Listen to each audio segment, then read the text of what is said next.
Apocalipsis 1:11 dice: Yo soy el Alfa y la Omega, el primero y el último. Escribe en un libro lo que ves y envíalo a las 7 iglesias que están en Asia: a Éfeso, Esmirna, Pérgamo, Tiatira, Sardis, Filadelfia y Laodicea. Y en el verso 19, un poquito más adelante, dice: escribe las cosas que has visto y las que son y las que han de ser después de estas. He querido leer estos 2 versos del libro de Apocalipsis para compartir contigo algo que es muy importante cuando queremos acercarnos a la profecía bíblica, en específico cuando queremos entender el libro de Apocalipsis. Es realmente una bendición incomparable leer el libro de Apocalipsis. En el verso 1:3 está esta promesa que voy a compartirla contigo antes de continuar. Dice: bienaventurado el que lee y los que oyen las palabras de esta profecía y guardan las cosas en ella escritas, porque el tiempo está cerca. Esa promesa, bienaventurados son el que lee, los que oyen las palabras de esta profecía y ponen o guardan las cosas en ella escritas, porque el tiempo está cerca. Escucha, sopesa, medita en estas palabras. Dios es un Dios bueno. Yo lo repito todo el tiempo. Dios es bueno. Él te quiere bendecir. Él quiere prosperarte. Él quiere ayudarte. Quiere levantarte si estás postrado, si estás caído, si estás en tinieblas. Él quiere romper las cadenas de esas tinieblas y trasladarte a la luz admirable de su Hijo Jesucristo. Si estás triste, quiere poner un cántico nuevo en tu corazón, cambiar ese luto por una fiesta en ti. Dios es bueno. Dios no es un Dios castigador. Él no vino a condenar, Él vino a salvarnos de esa situación en la que estábamos antes, sujetos al pecado y en esas condiciones deplorables, para trasladarnos a una nueva situación. Dios es bueno. Y Él dice: bienaventurados son los que leen y los que oyen las palabras de esta profecía y guardan las cosas en ella escritas, porque el tiempo está cerca. Si estaba cerca cuando el apóstol Juan escribe el libro de Apocalipsis en la isla de Patmos, ¿cuánto más hoy, en el año 2021, febrero 2021, día 15, es el día de hoy? ¿Cuánto más cerca estamos de ese tiempo que habla las Escrituras? ¿Cuán cerca estamos?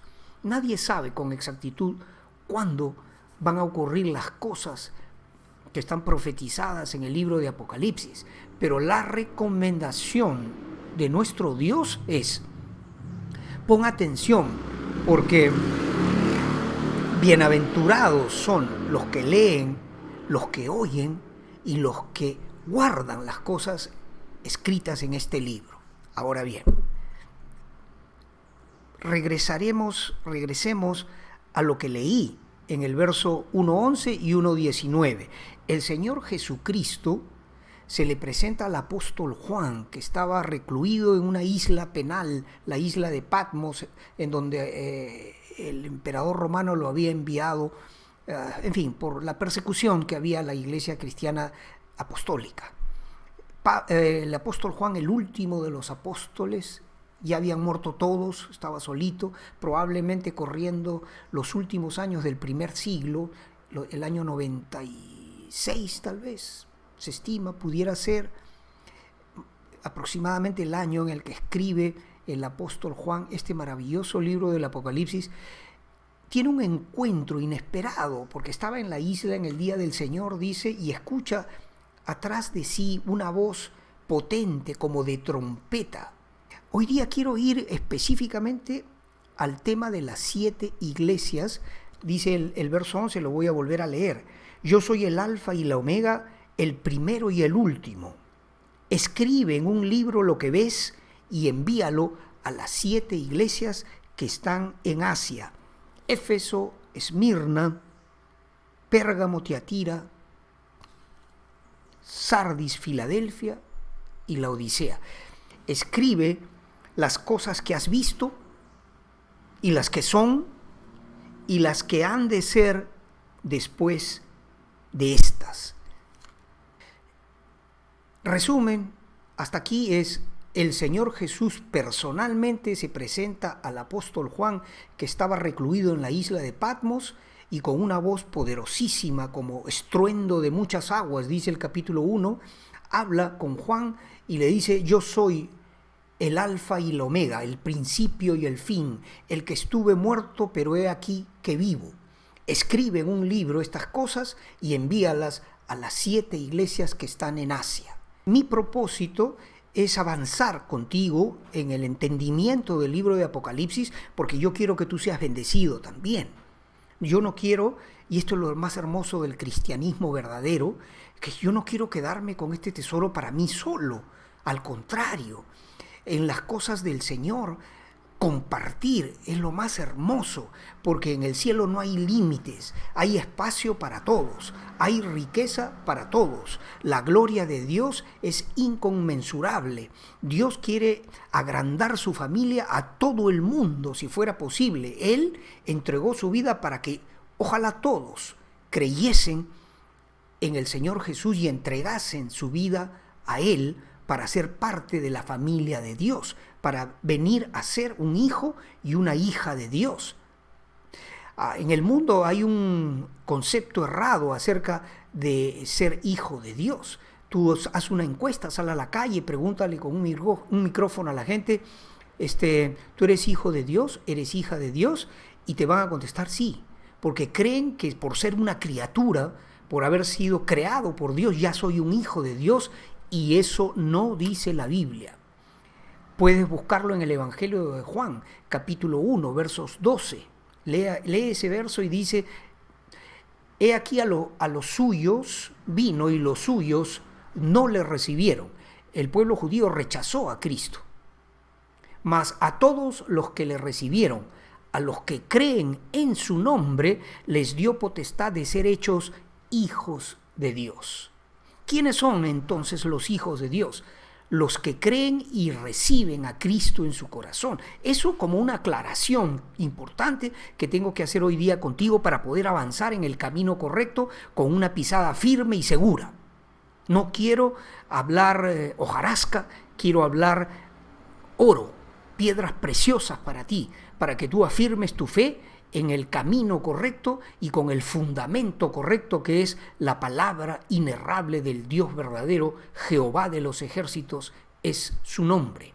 Él ha escrito este maravilloso libro de Apocalipsis para que tanto tú como yo podamos ser bendecidos en esa promesa de que bienaventurados el que lee y los que oyen las palabras de esta profecía y guardan las cosas en ella escritas, porque el tiempo ciertamente está cerca.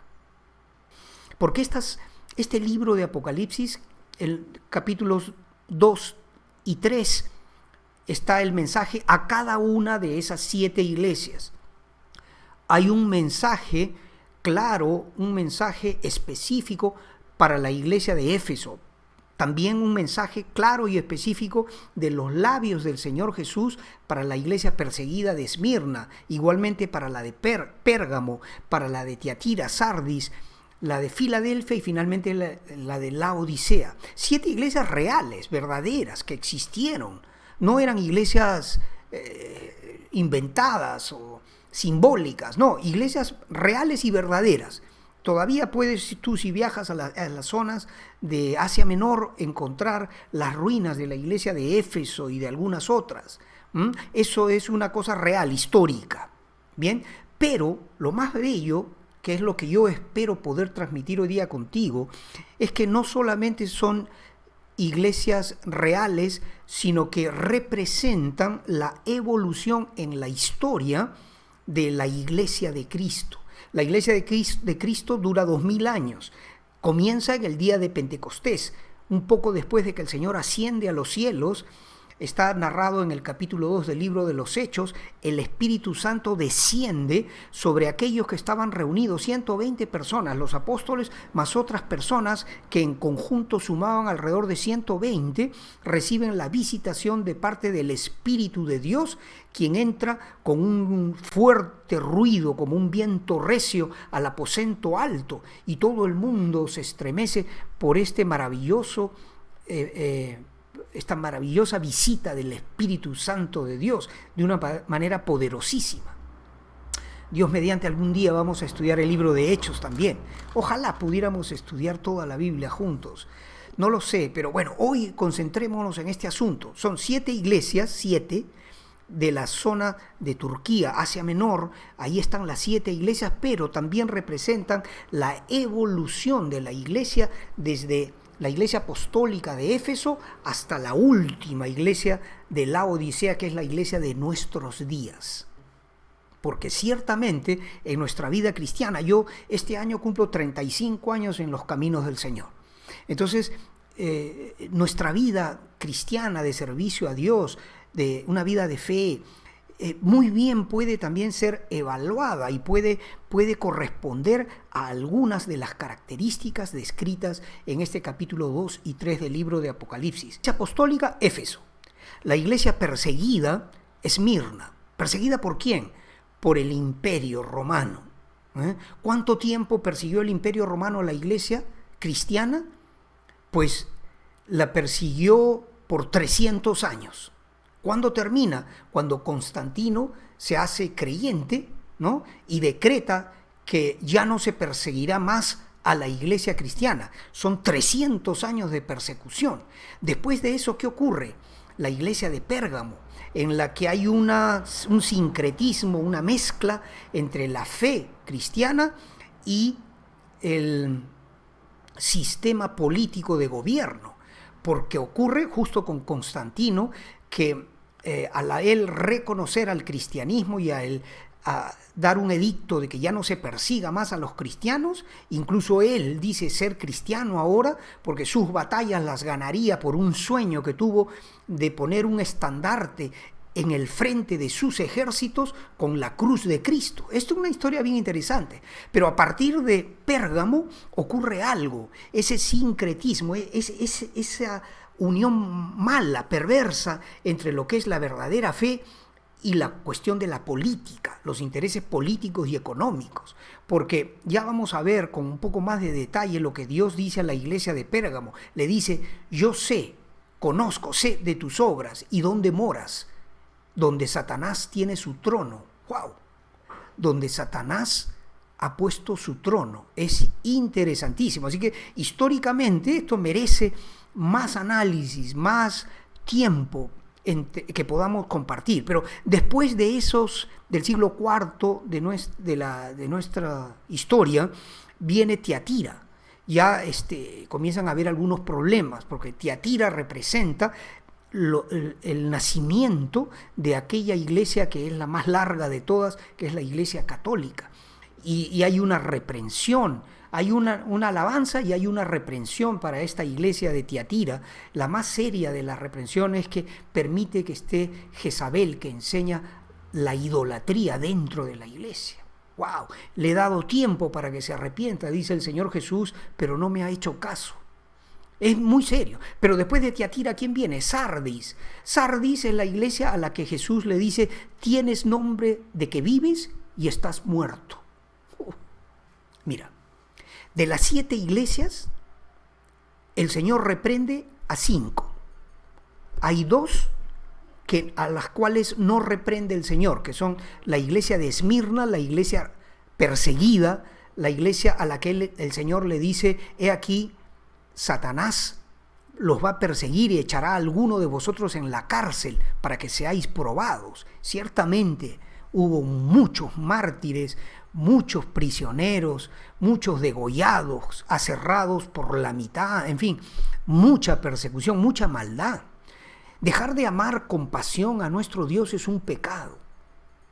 A veces pudiéramos decir, no, claro, los cristianos en sus primeros meses son fogosos, llenos de amor, a todo el mundo le predican, a todo el mundo le comparten, reparten folletitos, se suben a los micros, ya se le va a pasar, está en su primer amor, pero ya después con los años, con los meses, algunos, lamentablemente hay que decirlo, con unos pocos días pierden ese entusiasmo.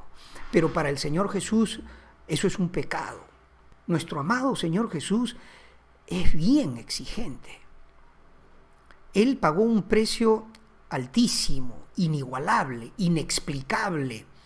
El drama de la humanidad es un drama formidable que costó a Dios su propia vida.